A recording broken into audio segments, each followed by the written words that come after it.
10,000 years ago, the lands of Sopitos Patria were dominated by 10 great nations, and each nation ruled by one of even greater gods. These gods and their limitless power and magic used it to create empires and kingdoms of boundless power. And with this power, the people had food and possibly long lives. They were free from all ailments, and any desire or need they had was satisfied through the arcane or divine. Yet in their arrogance, they had failed to notice that their blatant use of magic had attracted the eyes of Gloomdagud, the god of the Misttide, and he who rules over all magic in Sopitos Patria. He saw them, and his heart filled with a great feeling of fiery rage and jealousy. And he set upon them the Misttide, the primordial fog of chaos and magic, and doomed their lands to ruin. Those who could fled and prayed to their gods for mercy, and for once the 10 put aside their differences. Together they tried to hold back the Misttide, but as beings of magic themselves, it was not possible. So they turned to an alternative solution.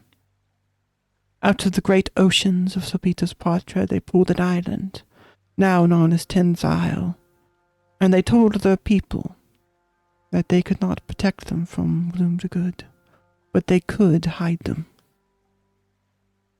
Their bodies, made of magic, could not be allowed to stay. So instead they were hidden away in tunnels and tombs, and then the people were put to sleep, and their souls moved and taken to new bodies made of soot and ash. Then their god sent them across the waters to this new land, with a warning that they must forget all magic, save they attract the eyes of Gloomdagud once again. And even the gods who they revered so, they warned to only remember on the days of the Sabbath. And such it was, and the people of Sopitos Patria and their 10 families and 10 great kingdoms became one. And the empire of Ten's Isle was born. For 10,000 years they've lived, dying and being reborn, their memories lost, and bit by bit, the secrets of magic and iron and steel, and even their gods have been forgotten. But now that time has passed. The Misttide has finally rescinded, and their ancestral homelands have returned. The benevolent mother, the noble moon of the empire, the digitist orator, the Rubrum Lachila, the imperator and empress of Ten's Isle, Her Majesty Viridia Lysiniana, has called upon her people to retake these forgotten lands and to rebuild their once lost glory upon them. Welcome to Sopitos Patria's Session 0. This will be a game inspired by Ben Robbins' West Marches, and will be focused on role-playing, exploration, and, of course, a bit of combat, as you might expect. This video isn't going to get you the entire way there as far as knowing everything that's going on in the game, but you do not need to know it. In fact, you don't even need to know how to play D&D. But what you do need to know is the basic tone that I expect from all my players, what goals we're setting for this game, as well as how to make a character, which luckily is simplified. This is because we're using a modified version of 5th edition Dungeons & Dragons, where instead of characters choosing classes at first level, they will roll for their ability scores, select proficiencies, and then any class abilities, spells, feats, skills, etc. will be found out in the wilds, and this even applies to their own sleeping body that they'll need to rediscover. We'll get more into the details once I get to character creation, but before that I wanted to talk a bit about my expectations. This is a game that is going to be primarily focused around self-ambition and players pursuing goals. I will not be fudging the dice. I will not be railroading. This is a game where the story is based around your decisions, your character, and their interactions with the world. The advantage of this, of course, means that you have absolute freedom, but the downside means that you will need to be willing to stand up and pursue your own choices and goals. As you might expect with the system as I described, you can essentially design any sort of character that you can imagine beyond the usual constraints of 5th edition. For example, if you wanted to be a wizard, you could go and find an ancient wizard's tower and study the scrolls and magic there and become a wizard pretty similar to what you might expect in a traditional game. But if you wanted to go out and find monsters and capture them and tame them and train them, that's totally possible and you can do it. And if we need to homebrew some stuff for you to make your character's unique class that only you have, then we can definitely do that. And that definitely is going to be a theme where there will be certain class abilities, certain spells where maybe only one character in the whole world possesses them, and that will be something that makes them unique. With all of that said, this will be a lower magic campaign. That doesn't mean that higher magic spells don't exist, but simply that characters will be rediscovering magic for the first time in a long time. And if you're thinking of being a cleric, you'll be rediscovering magic by finding one of the slumbering gods, reawakening them, and converting worshippers. As for higher level spells, they will still be possible, but they will require usually rituals or magic scrolls, items, material components, or anything else you might imagine could be possible. The advantage of this, though, is it does mean that we can beef up all those higher level spells. So something like a fireball in our game can be much more powerful. Remember, magic hasn't been seen in 10,000 years. So if you drop a fireball onto a unit of swordsmen, it's very likely that that entire army might just rout at the spot. So keep in mind that even though magic is more limited, it's far more mystical. As far as Ten's Isle is concerned, the island is still without magic, as designed by the gods. So if you want to study magic and you want to become a powerful wizard, this is a game about exploration. You'll need to explore the wilds, found a wizard's tower, build new kingdoms out in the wilderness. This is going to be a game about taming a wild place full of dangerous monsters and creatures. On the topic of danger, I want to make sure that we keep everything fair, because as I said, I won't be fudging, but I've run plenty of West Marches style games before, and one problem that you can run into is more story and role-playing characters can oftentimes be offed a bit unceremoniously. I still expect that to happen to some degree. But with that said, I kind of wanted to design a game where there would at least be options for characters to manipulate things into their favor. Which brings me to Destiny points. I'm not going to go into the full rules for Destiny points, so I'm not going to go into the full rules for most things. But what you need to know is these are points that you can use to manipulate your dice, gain bonuses, advantages, give enemies penalties. But the two big ones that you need to be aware of are the ability to survive death. The first one is the lesser version of cheat death. This allows the character to cheat death for 5 destiny points, and they will survive a usual killing blow or a failed death save in some cases, and they will suffer some sort of consequence or penalty. This could be losing items, this could be losing a limb or suffering some other sort of penalty. It will be decided in the moment based on what would make the most sense. But there is also the greater version, which is 10 points, and it allows the character to cheat death without any of those additional consequences. And in case you're wondering, characters start off with 10 destiny points. And I should add, finally, one last thing when we're talking about these, which is be aware that even though you're free from the usual consequences of death, you're not free from the consequences of losing. So if you're defending a town from a horde of zombies and your character is killed and they spend destiny points, your character will miraculously survive somehow, but the town will still be overrun by zombies since you failed to defend it.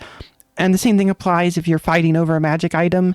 If you spend 10 destiny points, you're not going to lose your personal items, but that magic item you were fighting with the evil wizard over will still be lost. That specific one that was important to the fight. And if you're wondering if you can earn more destiny points, the answer is yes. It will be difficult, but it can be done through epic roleplay, completing storylines, completing your personal goals and ambitions. I want to reward players who are active and engaged with the game. So if that sounds like you, I bet you're going to earn a lot of destiny points.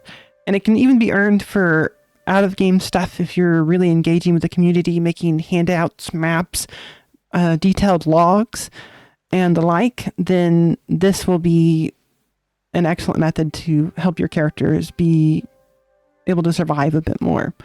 The second way that characters will survive a bit better is every character, because we're not using classes, will start off with the hit points of a 3rd level character maxed out. In our case, that's 3d8 or 24 hit points plus 3 times your constitution modifier. This means characters won't die to a random goblin arrow or something like that at 1st level. But the flip side of this is earning additional hit points will have to be done out in the wild in the same way that you would get other class progressions. That definitely can be done, but it'll be something, if you have a character who's got 100 plus hit points, that'll be something that makes that character special. So the wizard in the back probably isn't going to have 100 plus hit points, but the barbarian in the front very well might. The last 2 things I want to talk about in terms of danger and how to avoid this danger is the West Marches has this concept of zones of danger. The further you travel from wilderness, generally speaking, the more dangerous it gets. And I also use a concept of fair warning. Some of this comes from the original blog post by Ben Robbins, where there were hints, spores, tracks of creatures, signs of a dragon flying overhead. So the characters are aware that there's danger where they're traveling to. But there's also an extra addition that I've used, which is the first time characters enter into a new area. And this is the first time as a group, so not per session. So this means that if you enter into a new area, you'll need to let the rest of the group know. But once you enter into a new area, the first roll will always be tracks or spores or some other signs of that monster. This way, characters are never blindsided by suddenly getting TPK'd by accidentally entering into a higher level area. But of course, again, this requires proper communication. We will have a player's map and player forums and Reddit to communicate on. So definitely make sure you pay attention and mark things, because that will be extremely important. And the last way to avoid danger is running away. And I know I said I wouldn't be fudging, and all dice will be rolled out in the open. But the one place I will be a bit more generous is when it comes to parties who realize that they're in a bad situation and run away. And the sooner you run away, the better. So be aware if your characters stick around and everybody except for one person is unconscious, I'm not going to fudge things to suddenly get everybody up and out of there. But if the characters turn around a corner and see an iron golem and decide to flee, then I'm likely going to be a lot more generous than I would otherwise. In terms of rounding a corner and finding an iron golem, the West Marches also includes ideas of zone inside of these zones of danger, of pockets of danger. So this might be finding, for example, a dungeon that's more dangerous than the surroundings, or it might be finding a specific room inside of a dungeon that's more dangerous than surroundings, or even apex predators out in the wild. These will generally be easier to avoid, so you won't necessarily have to engage with them if you don't want to. But if you do decide to head out and into one of these more dangerous areas, you'll need to judge each situation on its own merits. And with that, I would like to move into how we handle sessions. Sessions will be scheduled either through me, the DM, saying I'm going to run at a specific time. I'm not going to tell players what to do, but I might just say, for example, Thursday at 4 o'clock, I'm going to run a session. We'll be listing sessions, any sessions. I'll pull this up here on the screen. We'll be here on the Roll20 forums. Here's an example post. This is just a template, but you can see this will be what you can expect. When characters sign up for these sessions, it'll be placed on the tier list once they actually enter into a session.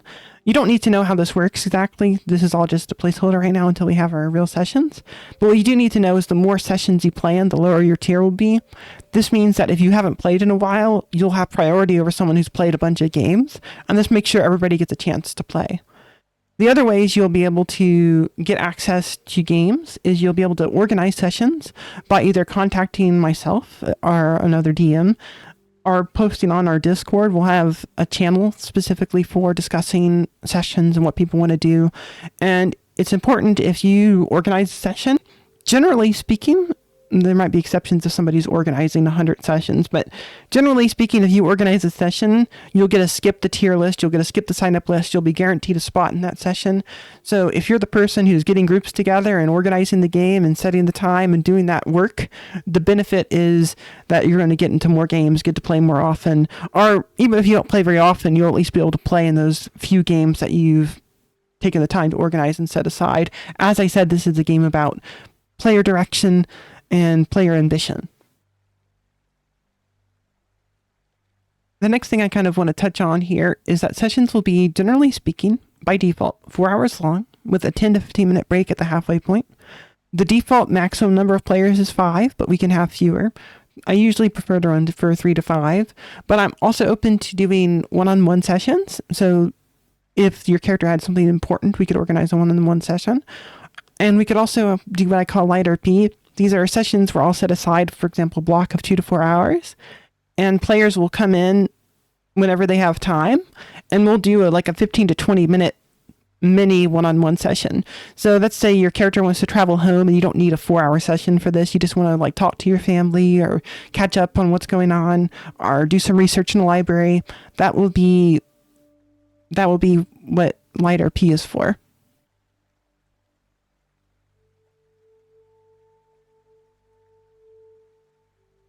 With sessions and danger discussed, the last thing I would like to move on to before character creation is my other expectations. So first off, I expect this game to be a game where everyone is mature. I require all players to be at least 18 years of age or older and equally mature.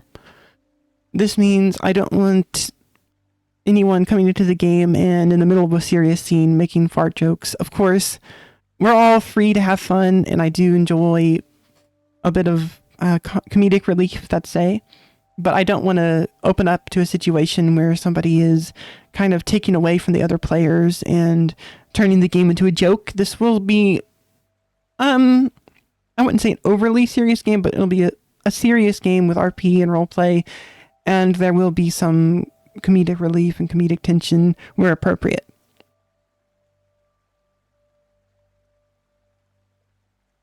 Let me see here.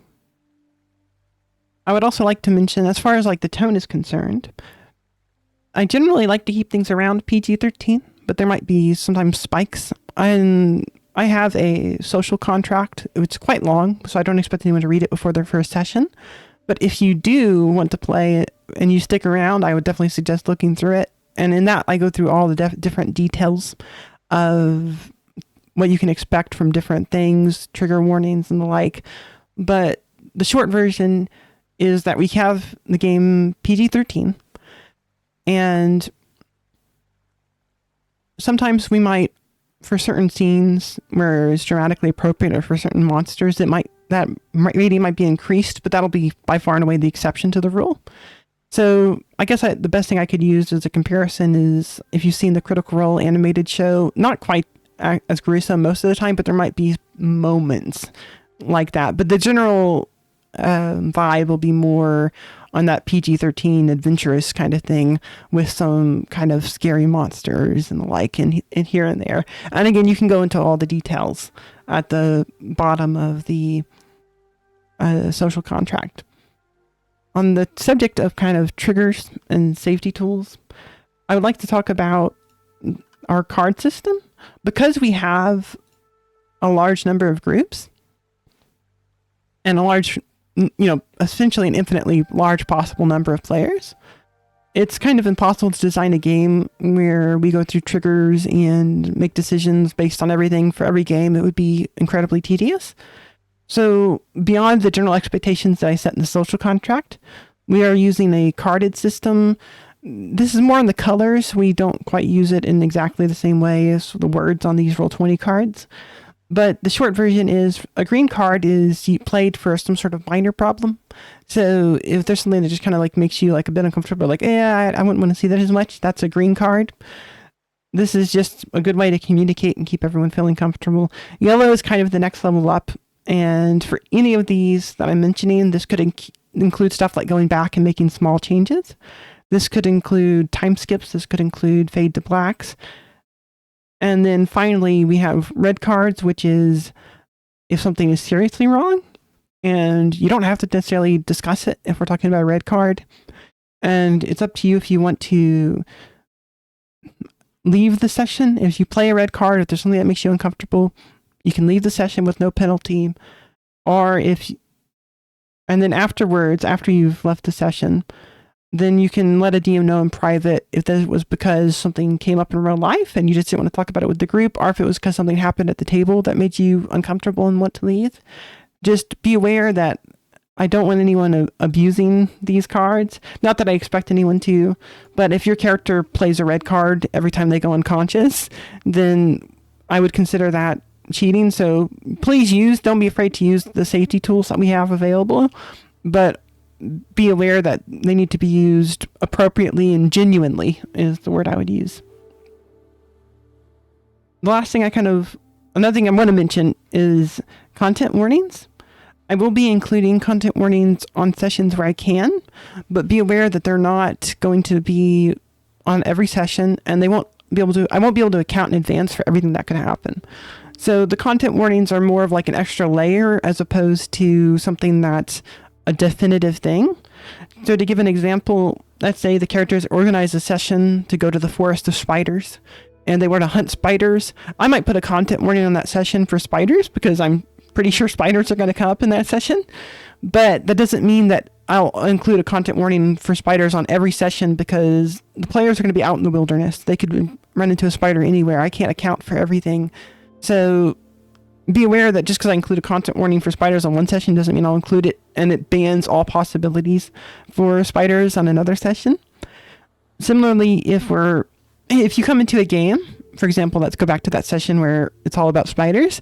If you sign up for that game and then you get to a point where you run into the spiders and you go, oh, I'm not comfortable with spiders, can we change them to crabs or something like that? The DM and the group could be well within the rights to be like, look, you signed up for this session, or this is well established in the game. And you could leave the session just like you could with the red card without any penalty. But there's certain things that might be well established in the greater lore of the game that can't be changed at certain points. But we will do our best to accommodate anyone with any restrictions or beliefs.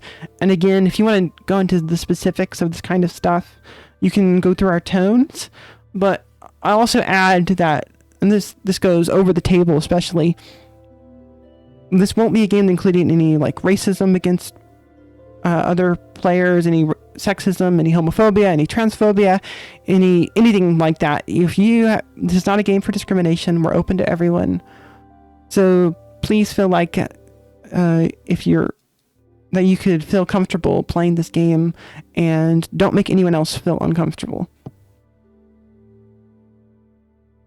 As far as, let me see, 1 second, I apologize. As far as other expectations go, make sure that you show up to every session with your equipment ready. So you should have a functioning microphone. We're going to be using Discord for voice and Roll20 for gameplay. This means that if you want to play with us, you'll need to have both of these things set up. We can help you and we can work with you. And obviously technical issues happen all the time, but the general expectation is you should show up to every session with a working microphone and a working Roll20, and you should be able to play and get along with everyone else as appropriate. The final thing I want to mention, this will probably take us into character creation, is because we want to make sure everyone's comfortable. Characters with traumatic backstories are characters who are minors. So this would be, someone who, if you want to play like a teenager or a kid, I don't have a problem with that. I've had characters in my games who started off as immature kids and years have passed and they grew up and get married and it's beautiful and wonderful. But I have seen some players in the past who've been uncomfortable with that. So the rules for characters with traumatic backstories and kids are simple. If you want to play such a character, and I didn't get into this with traumatic backstories, but obviously I like characters with traumatic backstories as well. If you want to play one of these characters, you'll first need to just talk to a DM about why you want to play this character and what the kind of backstory is. And then if they're approved, certain aspects of them will probably be approved for gameplay and certain aspects will require the consent of the rest of the group to bring in.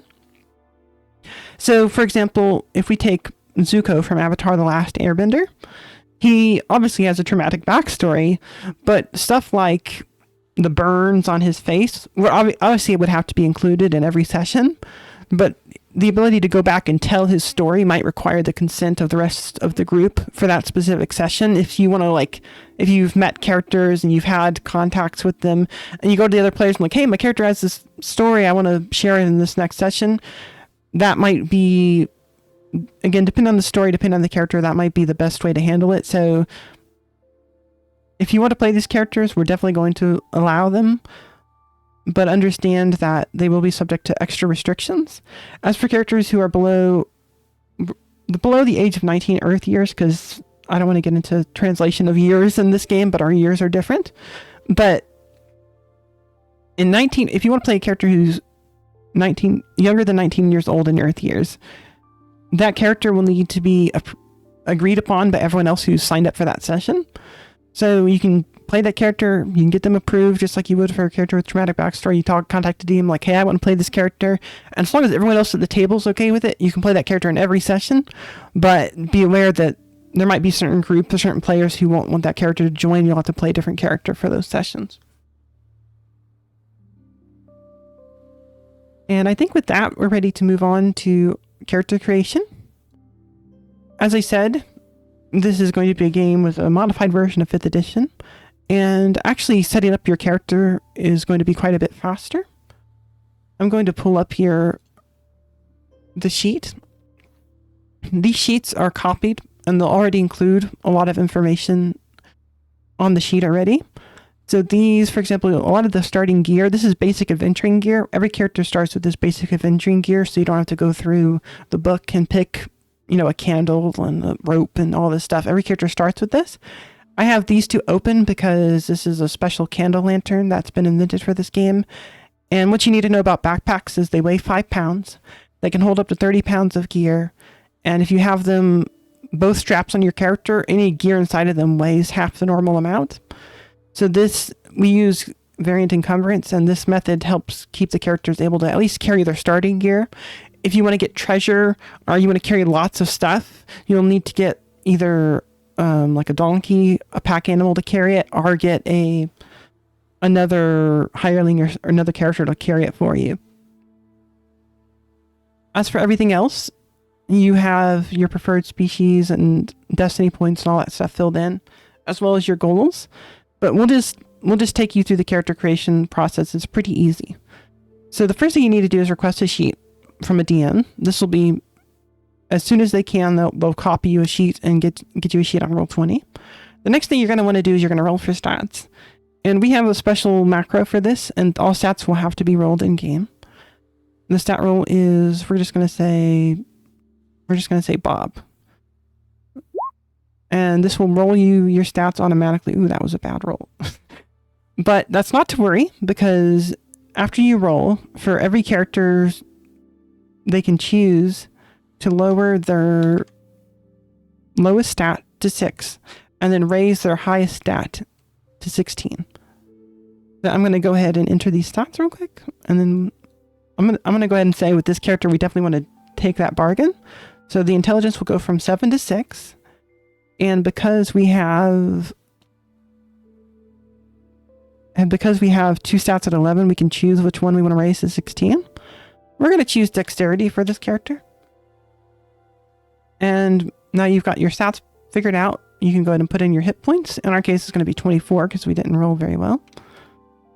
And if you need any help in the character creation process, then we of course can feel free to ask for assistance.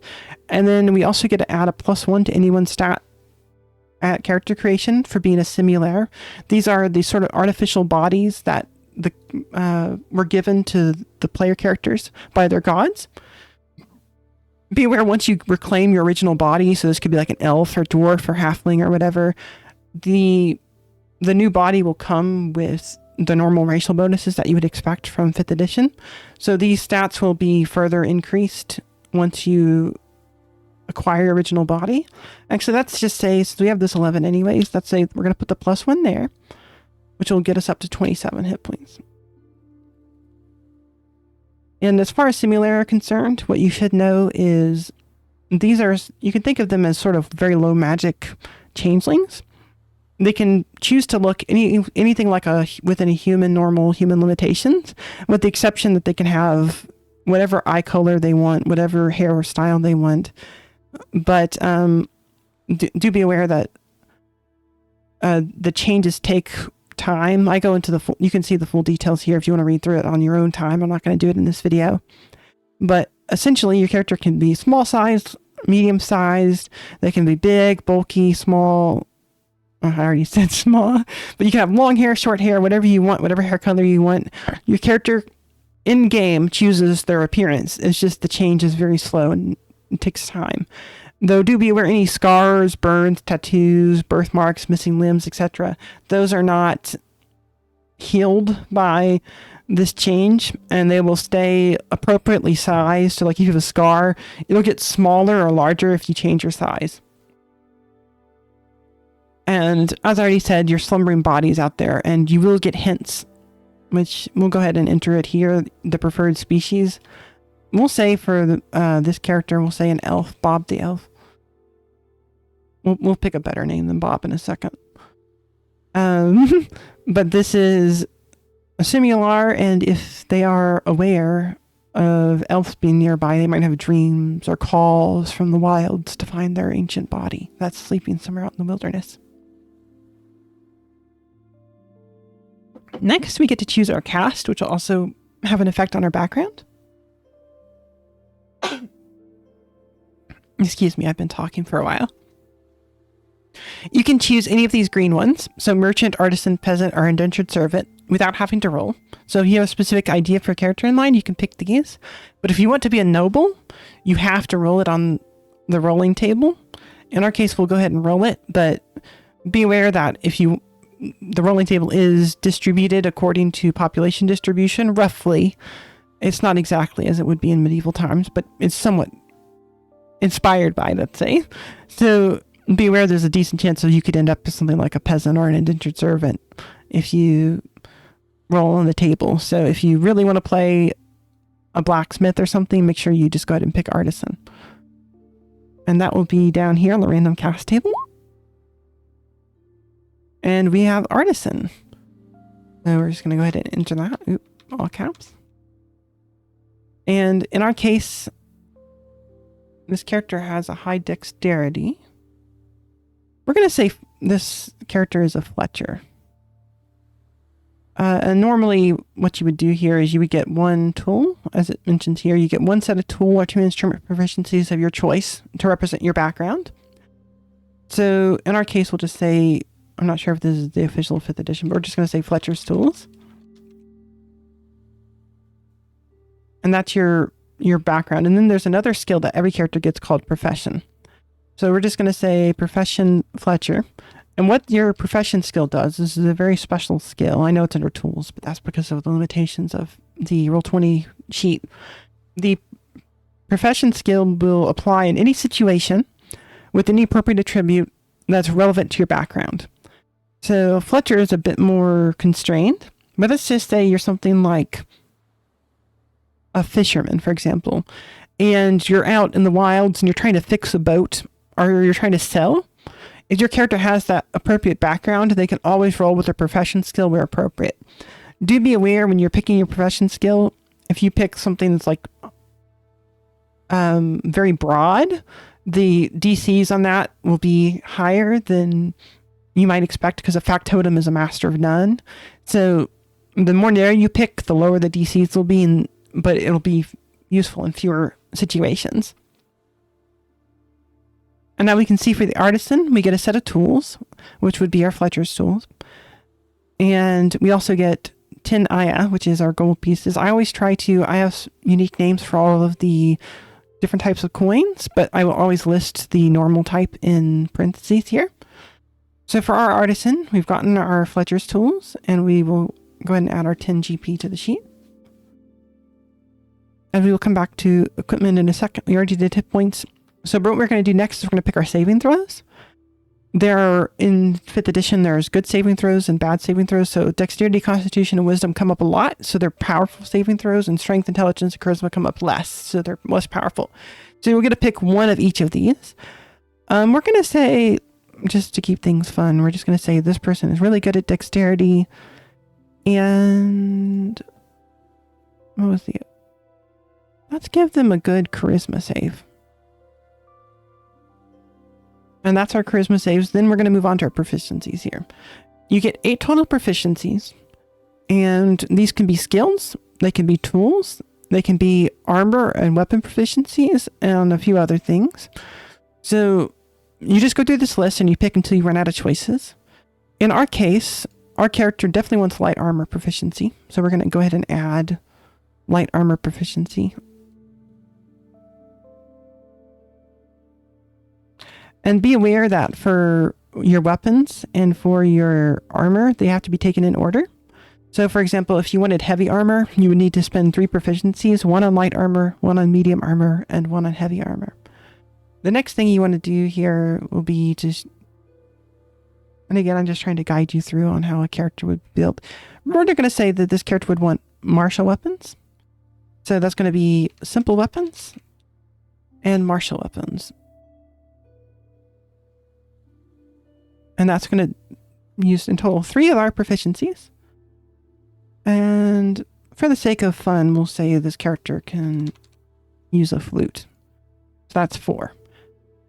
Actually, I believe you get 2 instruments. So we'll say flute and drum. That shouldn't be strength, but that's okay. And then that'll leave us with 4 regular proficiencies, which we'll put on our skills. One of the things you should know is the Arcana and Religion skills, because they've been largely forgotten in this world, can't normally be chosen because most people obviously don't remember this is a world that hasn't seen magic in 10,000 years. But every character, if you want, you can try to roll a d20. So we'll do that now.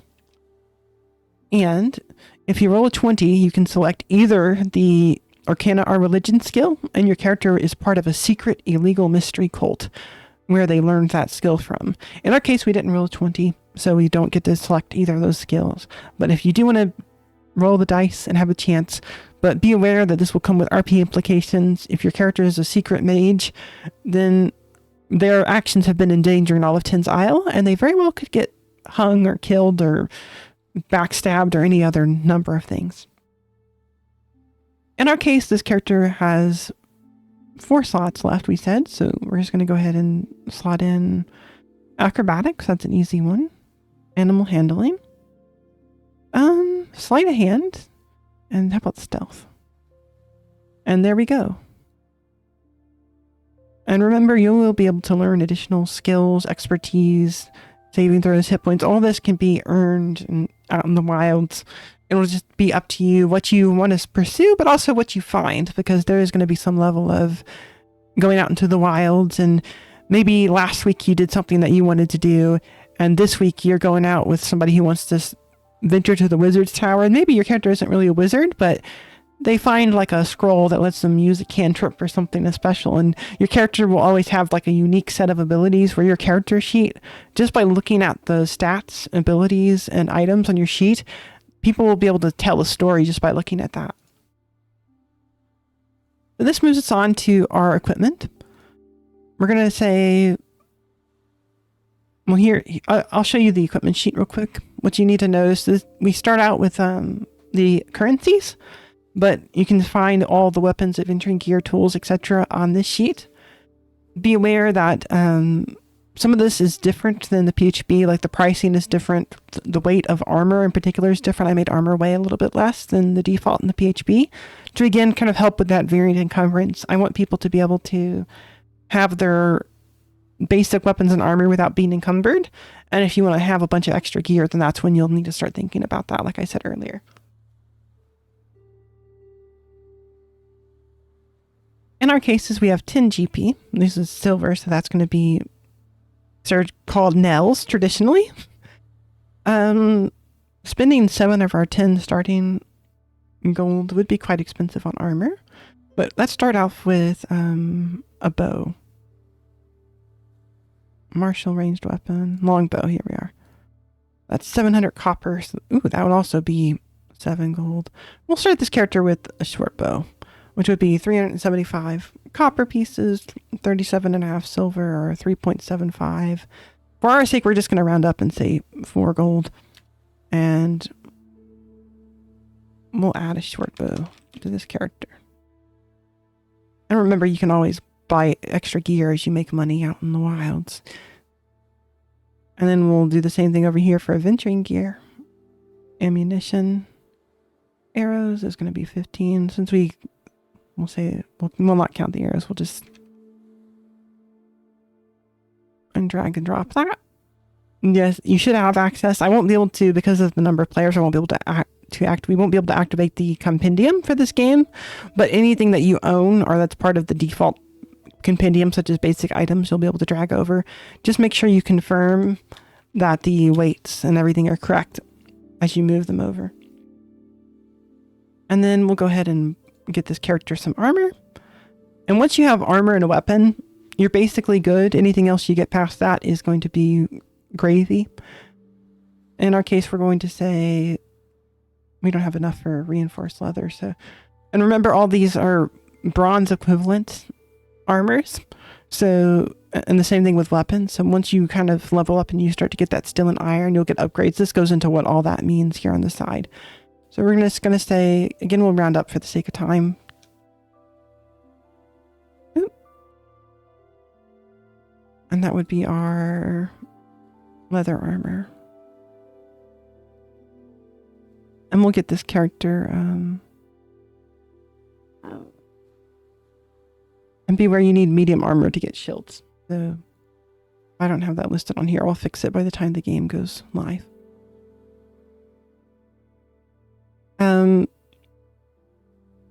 So we have equipment, we have arrows, we have armor, we have our short bow. Our character, as you can see, is not encumbered, which is wonderful. And that gets us finally onto your family. What you should enter in here is, you can look through these families, each have their own values and their own systems.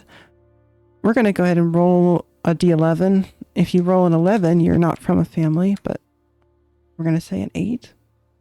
That is the Fawn family. And what you can do here, or what we're going to do rather, is we're just going to steal a name. So we're going to say from the list, but you can make your own. Again, each one goes into its own details. You do not have to fully engage. If you don't want to make a character who has like a super fancy name that's more appropriate, this is a world where there were lots of different minor ethnic groups in each of the kingdoms. These were massive kingdoms, remember? So if you want to make a character who doesn't have a traditional name, you could call your character, for example, the Fawn family pulls their names from French, but you could make a character who's John Smith Fonlu if you wanted to. But be aware that the one thing that needs to stick is you need to have 3 names. I'm not going to go into the full lore of that here in this video, but you need to have 3 names, and the last name needs to be whatever your 10 family is. In our case, we have the Fawn family, the 8th family. So we'll just go ahead and enter this into here, Bruno Galopun Fonlu. And once you have your family decided is when you're going to move on to your languages. Every character begins the game with speaking Tenzian, which is sort of like common. And where were our languages? And then they also get one other language. In our case, we're going to pick Fawn, which is the language for the Fonlu family, since this character is in the Fawn family. And if your character had a bonus to intelligence, which ours definitely does not, you would get additional languages, which could be helpful.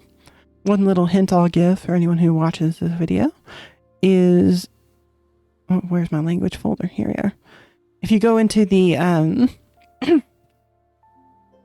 if you go into the languages here, these uncommon older languages are probably going to be a bit more useful when you're out in the wilds exploring the ruins of the ancient kingdoms, because the languages have evolved over the years. So if you get some bonus languages, these will be more useful on Ten's Isle, and these will be more useful out in the wilderness. So depending on whether you want to get involved in politics or archaeology, that might make your decision. And these are, you can look into those on your own time. Do be aware if you pick the rare languages, they count as 2 of your normal picks. And with that, we've got languages, we've got our family, we've got our equipment, and obviously you can see how this would go much faster if I wasn't slowly explaining everything as we went through. Last, you'll need to set your goals.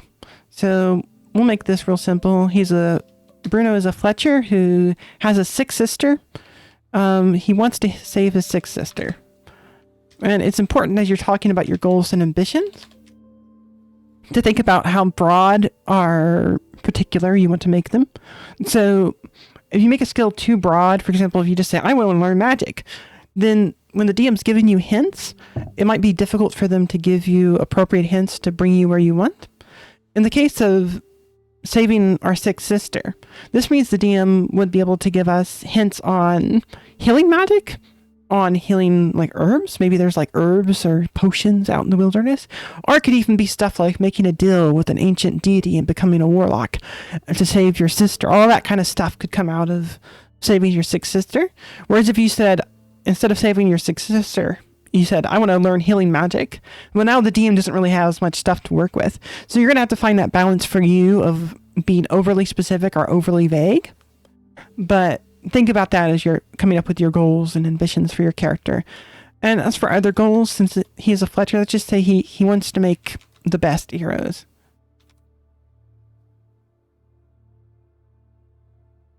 And for his last goal, let's just say he wants to prove himself to his family. And I'm not going to go through all you should fill out obviously your personality and your background and your history. Do be aware that while we will be working with characters to bring in their histories and backgrounds and lore, that's probably going to happen as you play your character, not on their first session. There's a great video by Caste, which I linked to elsewhere, where you can kind of look into it. I'll try to remember to link it into the YouTube description. But the gist of it is that if your character has a backstory that you want to bring into the game, you should remember to bring it up in session. You should share your story, talk about your 6th sister, remind everyone at the table about it. And then the DM, when they get the chance, will help extend that olive branch and help you achieve your goals. Now, the last thing we're going to talk about here is the blessing. Unlike everything else we've talked about, this is only rolled during your first session. This is because every blessing is unique. So once a character gets it, no one else will be able to acquire that blessing. It'll be removed from the pool until that character dies. This means that, or if they're gods, take it away from them. But this means that every character will have a unique ability. But because of that, I only have it rolled when a character shows up for their first sessions. And do be aware that if a character isn't played for a long time, then that character might have their blessing taken away and they'll have to roll for a new one when they come back. Like if you disappear without saying anything for 3 months, for example. But we'll just go ahead and roll for blessings here. Now the blessing, because of the limitations on Roll20's tables, we're going to go ahead and roll for it here. But you'll see it's kind of messed up. What you do is you just right click it, open it up, and you can see this character. Of course, we're not going to still this because this is for the player characters, but this is regeneration. Your body recovers from wounds faster than other mortals. Gain 1 additional hit die. This ability does not increase your maximum hit points. So that's a pretty good ability. Especially since healing will obviously be more limited. But that will get you through character creation, the basics. If you need any help, we'll be on Discord. I'll be around to help advise you. Other players and mentors will be around to help guide you. I'm going to do one last check to see if there's anything I missed. And then we're going to call it in to session 0. I think that basically covers everything. So, as I said, if you need any assistance, come back to me. I hope you have a wonderful day or night or whatever time it is for you. And if you're interested in joining this game and you hop into our Discord and everything else. Oh, sessions. I already mentioned that sessions will be on Roll20, but you can also find them on, I'm going to try to post them on our Twitter. I also have a link to a calendar. So if you're interested, and then I forgot to mention here, these are the Reddit boards. These will have all of our rumors. All posts on the Reddit boards should be made in character, and characters can get rewards. If you post something substantial to the rumor board here, once per week per character, you can get an inspiration for that character. So when I say substantial, I'm not going to be hard enforcing this, but if you just post under like another post and go, that's so cool, that's not substantial. But if you say like, hey, we found these creatures out in the wilderness, I think they might be weak to fire or something like that, could be substantial. Or even just if you write a session report and you post it on here, that's also substantial. Even if it's not new information, just the act of contributing to the world, contributing to the rest of the group, that's going to add to the game and add to everything else. And on the subject of post-game logs, I'm not going to be requiring logs like I normally do for West March's games, but after every session, I will be recording the group.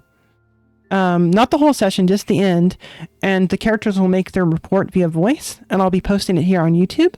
So that way, if you're new, you can just go through, instead of having to read a bunch of text, you can just listen through a bunch of like 3 to 5 minute videos telling you about what's happened in the world, what you caught up. You can listen to while you're doing something else on your way to work, whatever.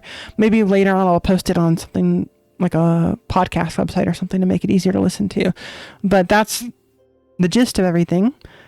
And I guess one last thing, because I didn't touch on it anywhere else, is this is a game where I will be trusting the players, but I would definitely suggest you keep track of everything. So here, every session, I would hope that everyone will show any money they earned, taxes they paid, items. When you roll for stats, maybe try to screenshot it and save it to like Imager or something. Just save your screenshot and link it here. Keep track of everything that you've earned as far as abilities and gold and items and everything. And I'm not going to be going through and checking every sheet all the time, but if I suddenly notice that your character has used the same healing potion 3 times, then I might need to go and check your sheet. And if your sheet doesn't have any record, then it's very likely, depending on the situation, you'll have either a talking to or be kicked for cheating. On the same token, if you notice somebody cheating, please let me know. But I want to have a game where we don't have to keep a million different records and assume everybody's cheating all the time. This is going to be a game where trust is important. And if I can't trust you, you're going to find yourself without a dungeon master. And with that, I know I've been rambling on for a long time, but that should cover the basics for session 0. As I said, there's a bunch of sheets. Here's our index. This will give you, if you want to dig into more information or you just prefer reading, you can start here where we go into a bunch of important links. I have down here as well useful videos that can be helpful.